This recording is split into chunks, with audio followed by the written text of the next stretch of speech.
here and what you're up to and your interconnection and, now magic and dogs running out in the street with chickens in their mouth. And, it's a deep pleasure to be with a group that is exploring these kinds of things, what it means to be alive on an early Tuesday morning in the middle of, in the middle of time, in the middle of here, in the middle of now. So it always shocks me that anyone would want to gather around and listen to something that I have to say, right? It's like, back in the day, doesn't seem very long ago, that was my job. My job was to listen to what everybody else had to say and to simply just absorb what everybody else had to say. Like, what's going on here would be my question when I was 2, when I was 3, when I was 22, when I was 23, when I was 42, when I was 43. And, now every so often people ask me to speak and I get to speak to,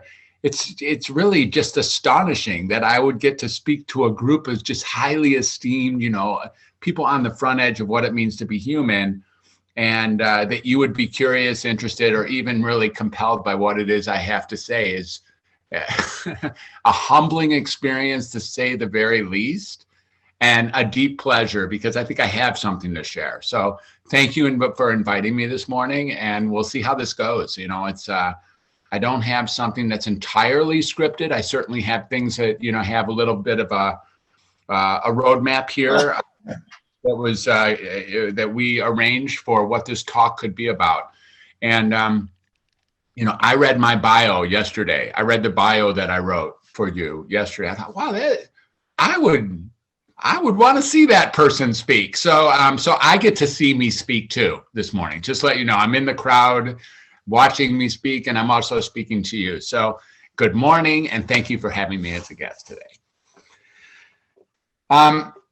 The first thing, I'm commissioned a little bit to talk a little bit about the history of mental illness, but I'm not going to do it. I'll do a little bit about the history of mental illness, but really what we're talking about here is, when asked that question, what I really want to underline is that the whole notion of mental illness has never been well defined anywhere by anyone. You don't have it either. I don't have. If you do, raise your hand and tell me what mental illness is, because you'd be the first person who had it. And, you and I could go around the world and, we could probably put together something that could be lucrative and fun. Because the truth is, mental illness it's very fluid. And when you really look at the course of mental illness, what you can see is it's always based on some sort of vague notion of what normal is in any particular society. So you can't be abnormal unless you have a really good sense of what normal is. And if there's anyone here who has a corner on the market of what normal is, you can raise your hand again. Like, what is normal? Like, what is the, abnormal behavior? You're like, oh yeah, no, Fred, you don't know my sister-in-law. No, I get it. There are people who are outside of the range of what you think is normal. And then there's the people out there that 97 or 99% of the people think is clearly abnormal. But in reality, are those people abnormal? Are you abnormal, So I've really been looking at this. I've been looking at this for quite a while. When I was a child, my brother, I have 2 older brothers, 10 and 14 years my senior. And the one who's 14 years older than me, he was a psychiatrist. So by the time I was about 10, he was in medical school and on his way to being a psychiatrist. And, we don't practice the same way at all. He's in New York. But I've always been interested in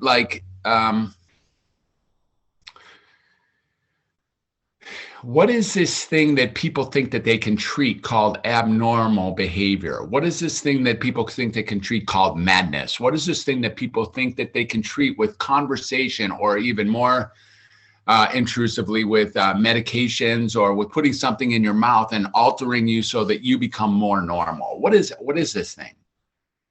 And I am, I sit here today pretty certain that this is a extremely fluid, extremely nebulous definition.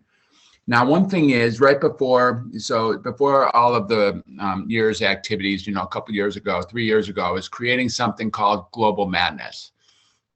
And Global Madness was an effort, and it still is an effort, to put together something maybe in an Anthony Bourdain style, to go around the world and really look at how mental illness and mental health are defined, and see, like, go to different cultures. And we had some of these picked out, by the way, and I was going to just kind of travel around the world and see what I could find. And what we would find, I'm quite certain, is that people who are considered sick or abnormal or dysfunctional or, afflicted or affected in certain areas, in certain cultures, would be considered, shaman or wise or teachers or gifted in other cultures with the exact same symptomology or the exact same presentation. Exactly. So being special, I guess, is part of being abnormal. Now, the truth is, we start looking at that word special, and again, we're going to be pushed into the homogenized nature of what normal is, because in order to be special, to be outside of the range of what's expected. That's okay. But who's defining this what's expected? And so the intention with Global Madness was to go around the world, go to Australia, go to Norway, go to, in the southern areas of Africa, and go into South America, and really, even areas of the United States and, Western Europe, and really take a look at what are the defining characteristics of something that's abnormal. And what that is it's someone outside the range of what society is sort of asking us to be, and typically in an uncomfortable fashion. So when we look at that person, we're like, I'm glad I'm not them. That person might be mentally ill. But I'm glad I'm not them, whether that be that they're mumbling to themselves, or they're homeless, or that they're too angry, or that they're, they have funny thoughts, or they dress funny, all those things, and it's like, no, Fred, you don't know my sister-in-law. I get it. I get it that your sister-in-law is outside the range of normal in your view, and that everybody agrees. And by the way, if you really have a sister-in-law that's outside the range of normal, I'm not really talking about her. It's just talking in general. And, when you really start looking at what does that really mean, it's really in the eyes of the beholder, isn't it? It's really in the diagnoser, isn't it? It really is. We sometimes, as a child, or even not so long ago, even this week, I would have discussions like, maybe the people who are so-called crazy, or so-called mad, or so-called dysfunctional, afflicted, affected, the people who have been diagnosed, maybe they have an inside track on what's going on, actually. And maybe the people who are ill are the people who are willing to stand self-righteously in the notion that they're not ill. Really, the whole thing just kind of tips on itself without much push. So when I speak to the history of mental illness, we can speak to, what Shakespeare used to talk about, when there was the jester, there was the madman. And you can see that person is quite a bit different. There wasn't a word called schizophrenia back then. There wasn't a word called bipolar disorder, or attention deficit disorder, or post-traumatic stress disorder, or generalized anxiety disorder, or narcissistic personality disorder. Now you could go, if you want, you could say, no, that character, Othello had the symptoms of one of these DSM-5 characteristics. Well, okay. Again, I'm not going to be able to argue that very strongly. However, that isn't even what we use to describe what's abnormal. It isn't like all of us are walking around with a DSM-5 in our back pocket and checking off the boxes to make sure all the criteria is met. We have a very vague notion of what abnormal is, very vague, and it's really worth starting there.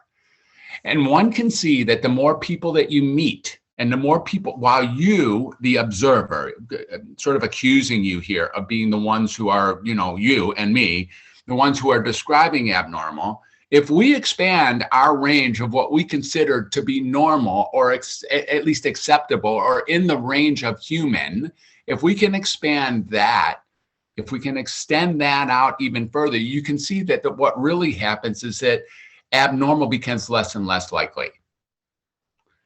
Right? The more experience you have with a wider range of people being, acting, and thinking certain ways, the more you can start seeing like, I would have thought in the past that that is abnormal, but now I see that that's actually a way to look at life that is just as legitimate as mine. Or maybe that's even more legitimate. If I can open up my thinking and open up, what my observation and start, with empathy or with communication with others, I can start seeing that there are other ways to look at what is this thing called existence, or what is this life, or what is expected from me, or what am I here to do? And then apply that to other people so that the range of abnormal actually decreases while the range of normal increases. Right? The more views for those of us who have been lucky enough to travel around the world or to been inside other cultures, and I have really had a little bit of that fortune in this lifetime, that's what's happened to me. I've always made it my business to go into the nooks and crannies wherever I could. This was back in the day when I was riding my bicycle around Oak Park, Michigan, where I grew up. And, I always my mom would say, don't go across 10 Mile Road. Okay, Mom. And, by the next morning, I'd be across 10 Mile Road. And, it's like, Fred, we don't want you driving over there past Coolidge. We don't want you to go into that neighborhood. And really, by the next day, or certainly sooner than later, I would be in that next neighborhood. Because I really wanted to see what was it that I wasn't supposed to see. I'm willing to agree that I shouldn't see it, but I first have to see it first so I can know why I shouldn't see it anymore. And I would just explore that. And that was and it still is what I do. If you tell me not to do something, you shouldn't have said that if you really didn't want me to do it, because I'm going to end up doing it somehow. And I'm going to go find out what is there out there to avoid? What is it that I better not be so that I'm not called abnormal? Now, I think I've probably at least rattled your thinking a little bit to have it be like, oh yeah, we work pretty hard not to be labeled as abnormal, because it's pretty scary to be abnormal in the present world. It's pretty scary to get a distinction called I am abnormal or I am mentally ill. Now, some of you are like, no, I'm not scared of my mental illness. Okay, I hear you. We're going to talk a little bit about what the value is of finally being diagnosed when you've been uncomfortable for so long. And you walk to a doctor, is there something wrong with me? And he or she says, yeah, there is. This is what's wrong with you. And you say, oh, good. At least it's not me. I have a condition. How great. This isn't me. I don't have to be responsible for the nonsense and the way I've been carrying on my life anymore, because I have a condition that, readily explains why I do what I do. Now, excuse me for, I'm kind of accentuating a certain piece of this. And I want everyone to let me just step off this train for a little bit and make a disclaimer. I love my work and I love people. And I've seen people who are, without question, at least have been labeled like, uniformly as being abnormal for years. And I love working with all groups of people. And I've had, I've been blessed with a career that has put me in multiple different situations and different types of groups around this country primarily, in nursing homes and homeless shelters and residential homes and inpatient units, outpatient units, regular, big cities and small cities and rural areas, and mobile crisis team and rehab and drug detox units, and prisons and jails out here in California, where I am presently. So I, and then now that we're doing telepsychiatry, and I've been doing that for 12 years primarily. So this whole idea of switching to telepsychiatry, it didn't affect me at all. This is how I've done my work. I have some great stories about telepsychiatry in their own right, but I went to Israel in 2017, and I gained my I spent most of that year in Israel, and actually got my citizenship in Israel. And during that year, something called Aliyah, and And in that year, I was working in rural Illinois from like my Airbnbs all over Israel. And so I worked afternoon shift in Israel so I could be working day shift in rural Illinois on my computer, which sometimes was sitting on an ironing board in the middle of an Airbnb. That was like my working desk. And, it was always just a marvel that somehow I could connect with these people and make a difference from, 7,000 miles away with a computer on an ironing board. And, the days have altered. We're on this rapid ride so that even right here, right now, when some of you probably didn't have any experience or minimal experience with this thing called Zoom, that now is your absolute social, it's your social eye of the needle. If you're going to have any social life at all, you better have at least a little bit access to something called Zoom or, one of the Zoom variants out there. And now we treat it like, oh yeah, that's how that we're going to meet. Yeah, we're going to meet. Yeah, we're going to meet. What does that mean? Oh, we're going to see each other's rectangle on a pixelated screen in a program called Zoom. That's what meeting now is. Now, it's hilarious, right? I mean, this like 2 years ago, some of us, probably a good chunk of us, have never been on Zoom. And now it's like, if you want to see people, you're going to come on Zoom. Okay, I guess we'll learn how to use Zoom. And, life moves like that. Now, you can start seeing that you could almost, I'm just thinking of this now, you could almost call the people who are unwilling or unable to do Zoom probably could get labeled with a psychiatric diagnosis. Like, Zoom phobia. And unwilling, we could call it like Zoom deficient disorder. But I say it in jest, but the truth is that's how these diagnoses get made.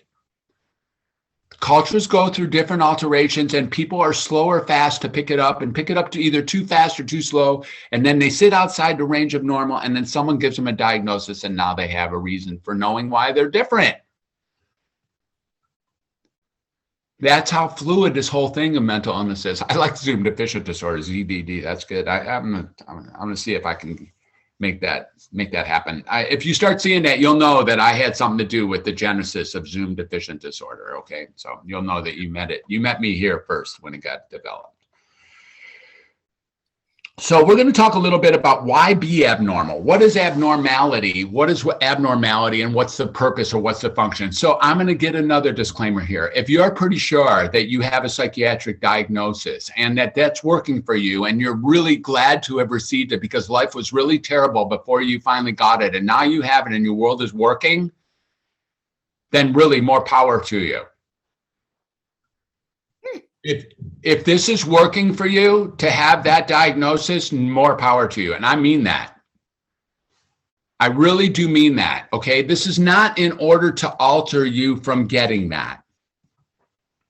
Zoomophilia. That's hilarious. That is hilarious. I love that. Oh my goodness. Now, it's also true that if you're caring for your mother or your sister or your child and they have a diagnosis and you're pretty sure that that's working because that's at least gave you something to hang your hat on, that at least gave you some structure to explain why that person keeps doing, saying, or being a certain way that is unacceptable to you. Now you haven't, then that's good too. And I'm not asking you to lift things that are working. You get one life. If it's working, then please stay on that same train for a while. But if it's not, or you really want to take a look at how things happen, let's take a peek here a little bit of what is, why be mentally ill? There's a lot of reasons, right? Like I do some crazy stuff during the day. And every so often I really make a mistake, probably more often than I'd like to admit, where I might hurt somebody or I might say or do something that there's an I here that knows that I wish I wouldn't do that.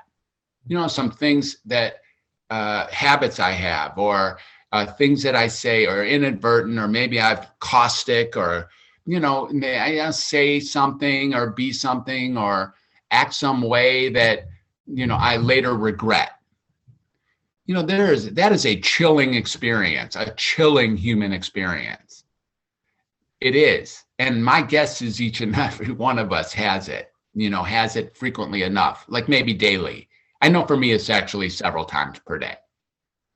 Several times per day where I'm like, holy cow, that was so uncool. And if I can pass that off to a condition instead of me, there's some value to that. I don't like owning my behaviors. Now, there's disclaimers all over this thing, okay? That's not, are you saying, no. Slow down. I'm not saying that your experience isn't totally legitimate.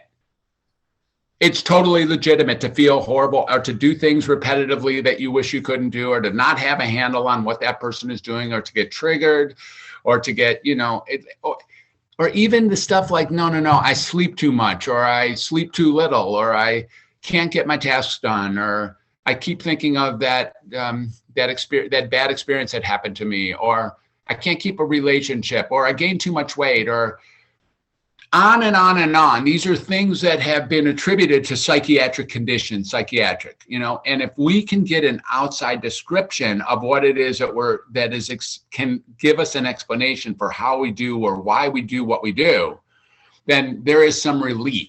There is some relief, some relinquishment of the responsibility and accountability of what it is to be human.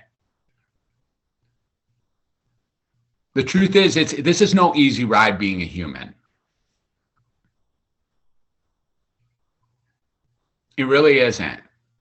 And the reason why we have these meditations in the morning, or the reason why we find a way to find peace or be inspired, all the things that you all were doing already today, is a way to find some solace, to find some grace, to find some space to breathe, to take it all in, to embrace all the reality of what it is to be human, to find some satisfaction, some happiness, some peace. Because without any effort, the default seems to be that we're not very peaceful and we're not very happy. And you have to stop and smell the roses. You have to stop and quiet. You have to stop and embrace, appreciate all things. Those, we listen to, the Tao Te Ching, and it's like, oh yeah, by the way, that was brilliant, right? That was pretty great. That was pretty great. It really was. Thanks for letting me see that. That was really a great way to start the morning. And why is it great? Because there's noise in my head. And there's noise in your head too. And if you don't think there's noise, then turn it off. Okay, that thing that's going on right now that's saying, what's he talking about? There's no noise. I don't have any noise. That's what I'm talking about. That's the noise I'm talking about. Those are called voices in your head. And the difference between those and that person over there who has voices in their head isn't very large. Now, I really want you to get that it's arbitrary. There's a bit of vagueness on the edges. There's a bit of vagueness where normal becomes abnormal. It's like, I don't know when I'm abnormal. That person there is clearly abnormal. Yeah, I'm telling you, it's not so simple. Now, one of our jobs as clinicians or diagnosticians is to actually choose who's abnormal and who's not. So someone comes to the emergency room, or someone comes to my office, or someone just gives me a call and explores with me some sort of troubles they're having. And usually they're coming on the referral of someone else who tried to help them. So they've gone to their priest, they've gone to their therapist, they've gone to their, they've gone wherever they've gone, their psychologist, or maybe they've been institutionalized or been arrested or been, there's someone who's given them an ultimatum that in order to stay with me, you better go get evaluated, or in order to drive a car, you better get evaluated, and so those people show up at the door of us diagnosticians, and then we're compelled to actually give them a diagnosis. We're compelled, like, which diagnosis do you fit? It isn't even, do you have a diagnosis? They don't even pay us if we write no diagnosis. Do you get how absurd that is? If you come into a psychiatric office and I write you don't have a diagnosis, I don't get paid for that. What? That's just crazy, to coin a phrase. That's just crazy. Like, the truth is, If in fact I write no diagnosis, if I don't have a code to give you, then I won't be able to bill an insurance company. So when you come in to find out if you have a diagnosis, you can bet the answer is yes, you do. If you go to a barbershop enough times, you get a haircut. You know what I'm talking about? That's how that works. And so that's something to get as well. Now, we start looking at, what's in it for other people to call you diagnosed? There's all sorts of things. See, if you're diagnosed, then I'm not. That's kind of good too. I have all this power. I don't have to be. If you're sick, then one thing for sure is I'm not as sick as you, which makes me feel better about me. If I can call you sick, if I can call you dysfunctional, if I can call you bad, bad or wrong or different, or, if I can in some ways ostracize you, like give you a them, meaning in the us and them world, if you're in the them, one thing I can be sure is that I'm not in the them, and therefore I'm in the us. I'm on the good team. I'm on the team that's actually worth listening to. I'm on a team that has a set of people, teammates, strong teammates. And this polarization, some of you may have noticed there's a bit of polarization recently. There's a touch of polarization on some important topics, and people that you love are on the other side. You have people who you love are on the other side, and it's such that your relationships are fractured. Some of you have stopped talking to the people you love because of polarization. I mean, why put up with that? You can't put up with that. I mean, you loved them until they said that, and now you don't want to ever hear from them again. Humanity's hilarious. Ludicrous, absurd, hilarious. And then we have the audacity to declare some of us abnormal. Like, from whose vantage point? There are people out there who are pretty sure that you're really abnormal. And you can walk around, and you are, by the way, you really are abnormal. In fact, in order to be normal, you have to know for sure that you're abnormal, because everybody knows that they're abnormal. So part of being normal is to have the symptom of knowing that you are totally abnormal. Now, without getting caught in too much in the weeds of a semantical, playground here, I'm going to move on, but I want you to get what I'm saying. When you look in the mirror and go, oh man, I am just different. You're right. All of us are. We all struggle with this idea of knowing for sure that we're abnormal. That's like a primary symptom of being normal. Yeah, but I need to have my ADHD. So I know you can have your ADHD. It's fine. You can. And you can have your PTSD, and you can have your MDD and your BAD. You can have all the acronyms. You can have them all. And look, I'm being a little bit flippant with these diagnoses. So here comes that disclaimer again, right? Life is hard, and you're struggling, or they're struggling. The person in your home is struggling, or your child, or your mom. I am not in any way minimizing the effects of living life. The experiences that they're having, this is not taking those things and watering those down. It's just looking at those and deciding whether or not they're abnormal is the question I'm asking. But the actual experience, I'm not watering down or saying it's in your head or illegitimate or anything like that, made up. No. It's not. It's what it is to be human. Now we're going to go a little bit to how I got to get to something like that.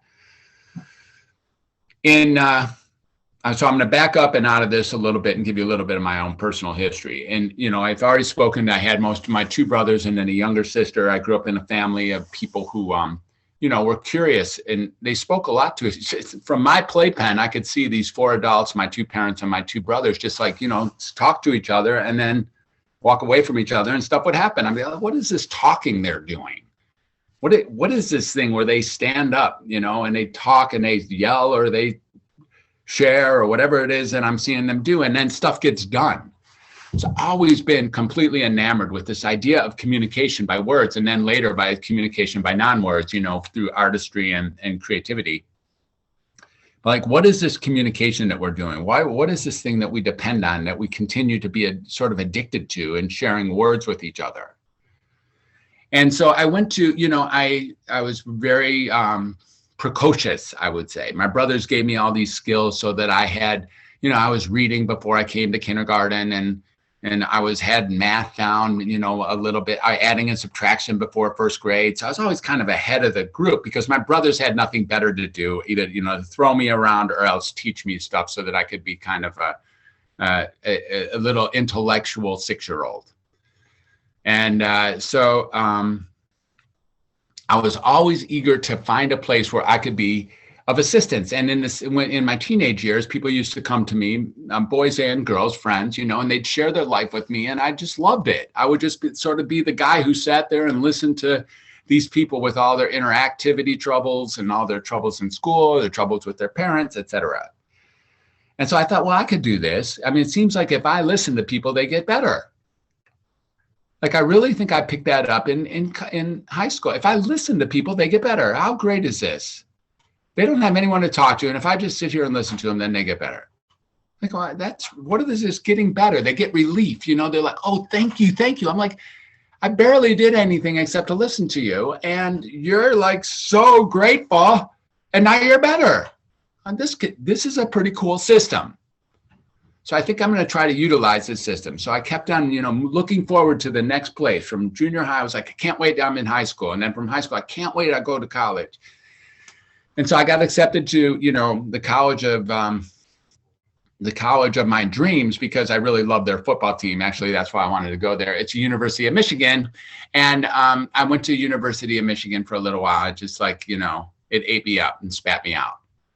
I was like, oh, I love being in Ann Arbor. Anyone who knows Ann Arbor, I love Ann Arbor. Yeah, yay, go blue first. No kidding, Dana. Thank you. And I couldn't do school, but I could do Ann Arbor. And I said, that didn't work out. I'm not in Ann Arbor to do Ann Arbor. So I left, and then I went around the country. I took a bus out to California and did all that good stuff. And I was like, okay, I'm going to go back to school. I'll get this right. So I went back to school and it didn't work out again. It's like, oh, darn. So I dropped out again. So in 1980, there I was back home in Detroit. I was like, Mom, I'm not going to college ever. She said, okay, Fred, well, you got to get a job. I was like, oh, all right. I guess I got to get a job. So she got me a job, or she got me an application for to become a childcare worker. There's a civil service job that paid, $12.21 an hour or something. And there were 2 jobs available, by the way, unemployment office and childcare worker at Fairlawn Center in Pontiac. And the only reason I took the childcare worker job is it was coming on sooner. It was like the opening was sooner. Otherwise, I suppose I would have had a career in the unemployment office, and I probably wouldn't be here talking to you in that situation. So I went there, and it was like, okay, I could stay for about 3 weeks, because there's orientation for 3 weeks, 40 hours times 1221, that should be enough to get me a car so I can drive around the country and figure out what my life is about. So I'll stay for 3 weeks for orientation. There's no way I'm going to stay much longer than that, maybe a little bit, but I'm afraid to be at the hospital. It's a state hospital. I don't think so.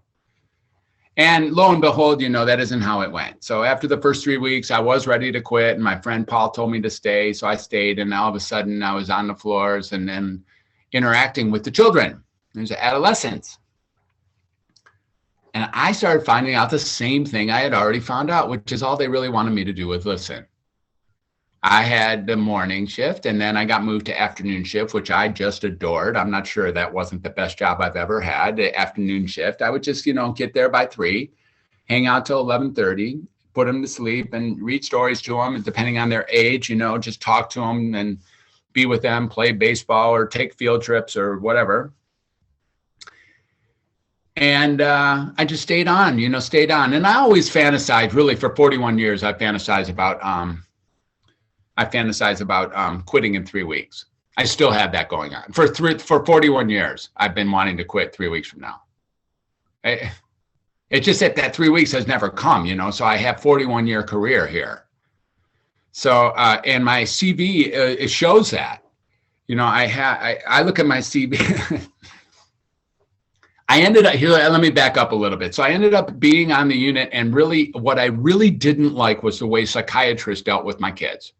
I really, really didn't like that.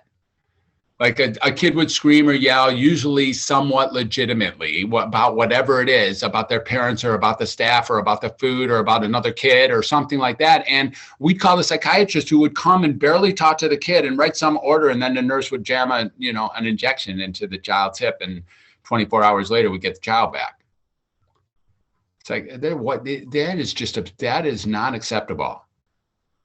That's not, there's no therapy in that. There's not, I get that everyone, oh, finally, Earl, he was one of my favorite patients, Earl. Oh God, I miss him. He was great. Earl's acting out. And it's like, oh no, and then it would be like Earl, and we'd have to hold him down for just briefly. It's only going to hurt for a second, boom. And now he'd be sleeping a half an hour later, and we'd catch him the next day. There's just something that's absurd. I'm not liking that. I don't want to be part of that. So I made some decision that I'm going to go back and be a psychiatrist, given that I'm also precocious and I can be a doctor, and my brother's a doctor and all that. So slowly but surely returned to Wayne State, and then 13 years more of school, the stuff I promised my mom I would never do. I'm a psychiatrist. I moved to Cincinnati. I moved to Chicago. I went to Northwestern University, downtown Chicago. Also just an incredible city. I love downtown Chicago. I had so much fun in downtown Chicago, and I was able to hang on and do medical school while I was in Chicago. A little bit different than Ann Arbor, just barely get medical school done. But I sure did adore Chicago. And then I moved to Cincinnati, and I raised my family there. 2 children. I have a child in Austin, a daughter in Austin. She'll be turning, 1993. So what's that, 28? I guess she'll be turning 28 this year. And my son will be turning 30 this year in Dallas, Texas. And they're both flat out amazing. I love them both. And, it's really something to be a dad of some great kids. We could, if you don't mind, we could start right here, and I could just tell you about my kids the rest of the way. I think I'll stay on task, but I could definitely do that. My 2 kids are this, though. They're just phenomenal. And I've had a really storied life. And, in Cincinnati, I was there and had a really large practice, thousands of patients really doing these, mental health clinics and residential homes and nursing homes and all those things I listed earlier. The reason I did all those things is I was looking for the right job, not so that I could have an extensive resume. The reason I went from A to B to C to D to E to F to on and on and on was because I was looking for a job that could actually work. And I'd have these things, and I'd dig right in, like with the promise of a job that works, and then something would happen, or many things would happen, or the disruption, or sometimes the corruption of how these places really work would be like, no, I just can't dedicate my life to this. I'm going to move on to the next thing. So I got this really awesome CV that looks like I've had a lot of jobs, which I have a whole lot of jobs in a lot of different places in every single nook and cranny of how psychiatry is delivered. So in 1987, this was the 3rd year of medical school, before my residency, everything shifted. I thought I was going into something where I could learn how to listen and be connected to people and help them get better. That's what I thought. That's why I went to medical school. I told you, that's really why I went. But in 1987, there was a flip of the tail. Prozac got introduced. So that was an interesting year. For those of us who are, go back that far, Prozac, this green and white capsule, was on the cover of Newsweek and Time in the same week. Oh, all right. Thanks. Wow, this has gone so fast. So who I've now become, that changed everything. It made me become a biological expert. Okay, I'll hone this down a little bit, but I didn't like doing that because all of a sudden psychiatry got typecasted out of being a listening science. The listeners became the other disciplines, the ones who would try to listen and create communication and connection prior to seeing. a psychiatrist. And the only reason to actually refer to psychiatrists wasn't going to be so that I could talk to the patients. It was going to be so that I could medicate them. And so for the past 30 years, the actual typecast function of what it is to be a psychiatrist is to medicate those people for which the other disciplines couldn't talk into being normal. People who are dangerous, people who are, supposedly dangerous, or who won't listen or who won't follow the protocol of what it is that these therapists or the other non-psychiatric interventionalists put together, who, it didn't work. So let's just punt it up to the psychiatrist so that we can give the person an organic diagnosis. And then all of a sudden I'm the signature diagnoser and medicator again. Now, this is a soul sacrifice for me. I can't really do that. So I love my position as a psychiatrist, but I don't love that all of a sudden that was happening. So in around 2006, many other things were going on, but one thing that was happening is I decided to start taking people off medication. So I chose my patients carefully. I had, several hundred, maybe 1,000 outpatients that would call me their doctor. I've seen about 40,000 patients in my career who, at least for 1 minute, would call me their doctor. Really, sometimes only a minute. I started taking people off of medications, and lo and behold, they got better. I was like, well, wow, look at that. You thought you were doing really good. We all thought you were doing good. You were contained. We had your symptoms sort of under control. They were only deteriorating slowly, and therefore we were a success story. Wait a second. What happens when we remove your medication? Wow, you actually get a life back. You get some strength back. You get some power back. You get some freedom back. How did that happen? So I chose my patients carefully, just creaming the top. And, everyone I took off their medicines got better. So I wanted to scream this from the mountaintops. It's like, wait, how's this working? And it isn't like it got better immediately, by the way. If you come off your medicines, you'll have a spike of symptoms they're marketed to treat. Just to let you know, this is not an invitation to come off your medicines right now or to take that person off their medicines, because medicines are associated with a spike of the symptoms they're marketed to treat shortly after discontinuation. Medications are associated with a spike of the symptoms they're marketed to treat shortly after discontinuation. So it looks like you get worse and that your symptoms are back, but that isn't really only way to explain what's happening. What's happening is that there's been a spike of the symptoms the drug is marketed to treat shortly after discontinuation. Now, if you wait that out, what ends up happening is you get way better. Like you might maybe get your life back. The one that you were pretty certain was lost forever starts to come back. And you can, there's an opportunity, and that disrupts the system, by the way. There are some people and some systems that are really counting on you to be the identified patient or that person to be the identified patient. And it's not so simple just to make someone better in the system. It's not so simple. The system isn't always ready for people to get better. It's kind of absurd again, but I'm just saying, it's just the way it is. If that person starts talking about what it is they no longer could talk about. Yeah, we can do question and answers here in just a moment. Yeah. So as we moved forward, we started getting that. I started getting that, okay, if I'm going to continue to be a psychiatrist, I need to go back to what works for me, which is communication, connection, and creativity at the heart, at the foundation of all healing, not these medication things. So I didn't want to just become a non-medicating psychiatrist because that would leave me targeted. I didn't want to just be that. So I started, recently got to, how about if I don't even diagnose and I just treat every person like they're whole, complete, and perfect?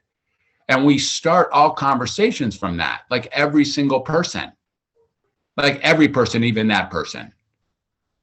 No, really, even those kind of people, I start with them being, even those, the one there that you're pretty sure are outliers, them too.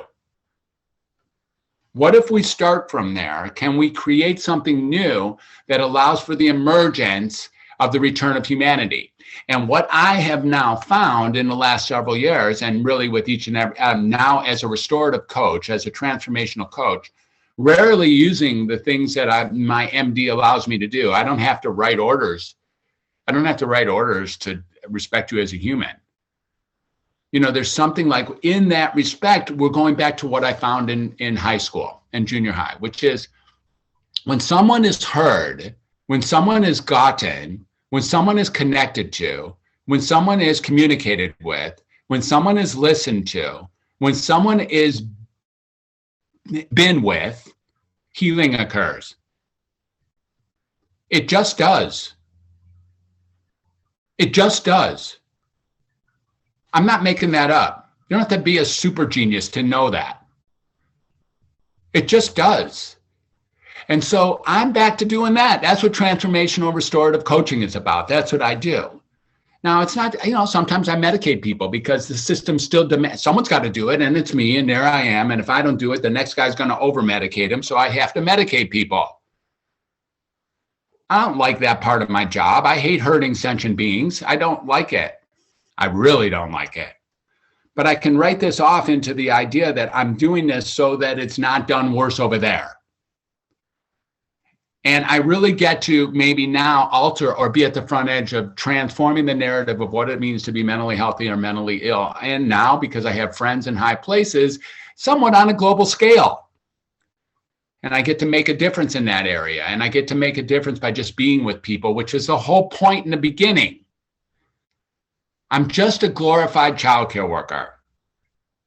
I got my MD on the way so that I could counterbalance the psychiatrist that I didn't like.